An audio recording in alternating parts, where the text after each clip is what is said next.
falar de organização, pastas, organização e documentação de medidas. Isso aqui é uma ótima prática para a gente começar o nosso trabalho com o Power BI. Bom, eu trouxe aqui um arquivo do Power BI. Observe que é um arquivo que ele está em branco, né? Então, ou seja, a gente está começando aqui o projeto.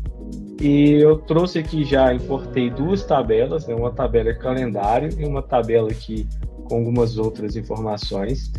E para começar a desenvolver dentro do Power BI, um ponto muito importante é a gente precisa de ter organização e a gente precisa de criar medidas. Essas medidas a gente usa a linguagem DAX. Mas não precisa saber DAX por enquanto. Vou ensinar para vocês uma forma de organizar tudo isso aqui dentro. Então, a dica é o seguinte. Temos aqui no menu aqui um campo que é inserir dados. Esse inserir dados a gente vai inserir dados manual dentro do Power BI. Só que a ideia aqui não é inserir nada. A gente vai criar uma tabela aqui temporária. Vamos renomear o nome dessa tabela para medidas. Medidas. E não vou fazer mais nada, só clicar aqui no botão carregar. Ela vai aparecer aqui do lado.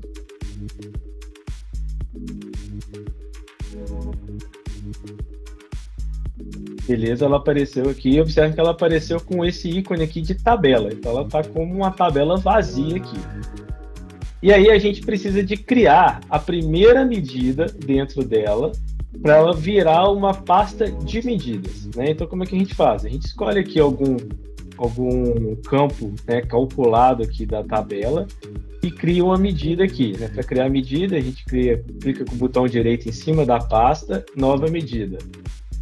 Eu vou criar aqui uma medida simples, vai ser uma soma, né? E aí a gente vai utilizar a ação. Deixa eu só aumentar isso aqui para vocês.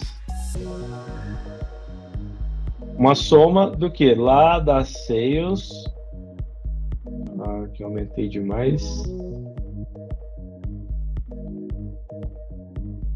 Pode ser daqui do preço unitário, por exemplo. Não importa aqui muito pra gente o que a gente está fazendo. Bom, observe aqui que apareceu aqui uma calculadorazinha do lado da medida soma, né? Significa que foi uma medida criada aqui. Agora observe aqui que tem a coluna 1 aqui dentro, que é aquela coluna em branco que a gente criou dessa tabela medidas. Vamos clicar com o botão direito nela e vamos ocultar ela. E observe que o ícone aqui já até mudou. Agora a gente tem um ícone de uma calculadora ao lado da medidas. E a gente tem uma pasta de medidas organizada dentro do Power BI. Então não importa quantas tabelas a gente tiver no seu modelo dimensional, vocês sempre vão criar as medidas dentro da pasta medidas. Se a gente vir aqui, ó, no canto esquerdo, nesse ícone aqui, exibição de modelo, né, que é a parte de relacionamento, e volta aqui para o lado direito, a gente tem a propriedade de todos esses arquivos. Observem aqui, se a gente clicar aqui sobre a medida soma que a gente criou, abre várias propriedades aqui. E aqui a gente pode documentar as informações sobre essa medida. Então a gente pode trazer uma descrição, por exemplo, é uma soma dos preços unitários.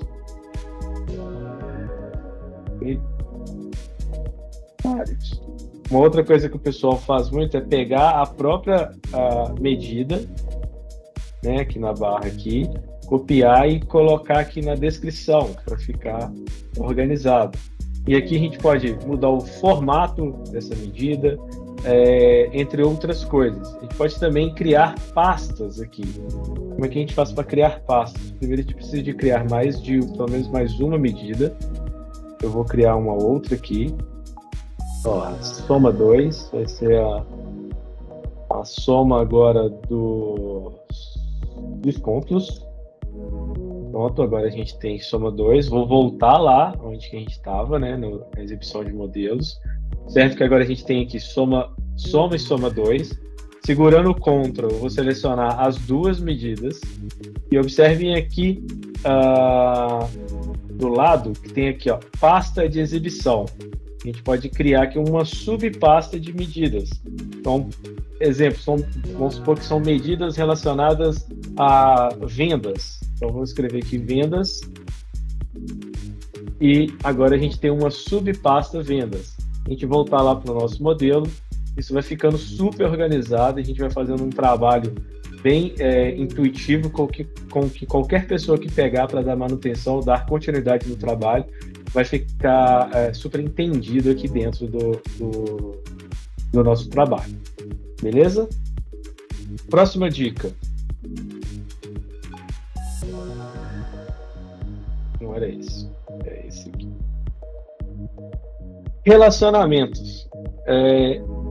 A parte de relacionamentos dentro do Power BI é outra situação muito importante. Para quem trabalha com dados, sabe que se a gente trabalha com modelo dimensional, para quem não sabe, modelo dimensional é que a gente tem tabelas de dimensões correlacionando com tabelas fato, Então, que é o famoso modelo estrela ou, às vezes, o modelo Snowflake. Então, a gente tem que tomar muito cuidado com essa parte de relacionamento, que é para não fazer planos cartesianos dentro do nosso modelo. Ou seja, que aqueles relacionamentos que eles se perdem, que eles podem ir tanto para um lado para o outro e a gente não consegue entregar aquele resultado esperado. Então, são dois pontos muito importantes da gente se atentar. Um é a falta do relacionamento. Todas as tabelas elas têm que estar relacionadas com alguma coisa.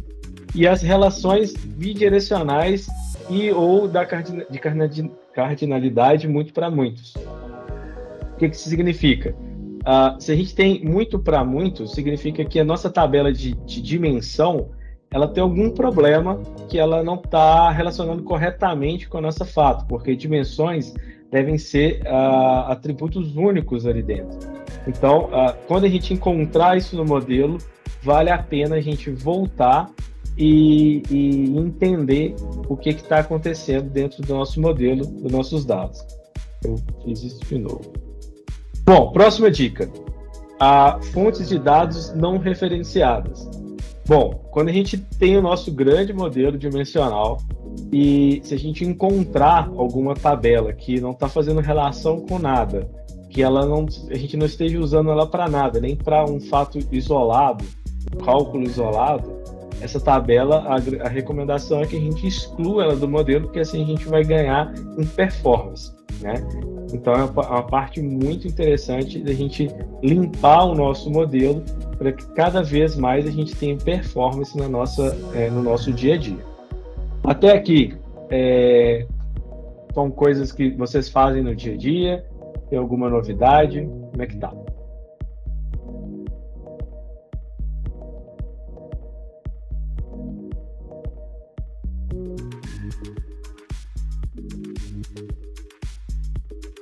Ninguém?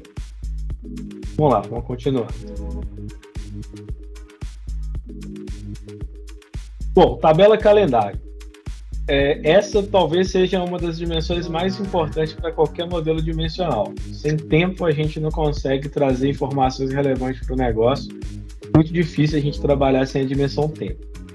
Então, no Power BI, além de criarmos a tabela calendário, é necessário informar para o modelo que a mesma tabela é uma tabela de datas. Como assim, Renato? Deixa eu mostrar para vocês.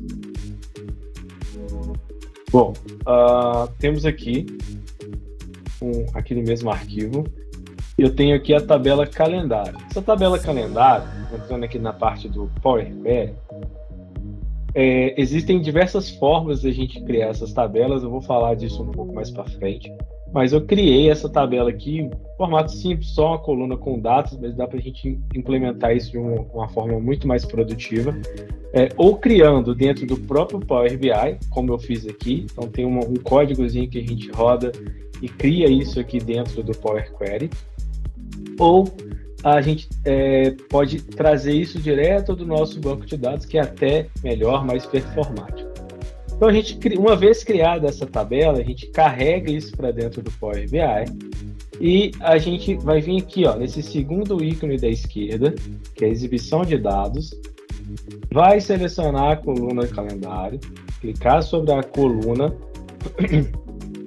e aqui na ferramentas da tabela, a gente tem esse ícone aqui, marcar como tabela de dados. Então eu vou clicar aqui, marquei, ele vai pedir para ele falar qual que é a coluna corretamente, validou com êxito, pois ela tem um tipo de dado, data, né? Então tá tudo correto. E uma vez que eu dei OK, ela certifica essa coluna como a coluna de data do modelo. Então tudo vai passar por aqui quando se trata de dados.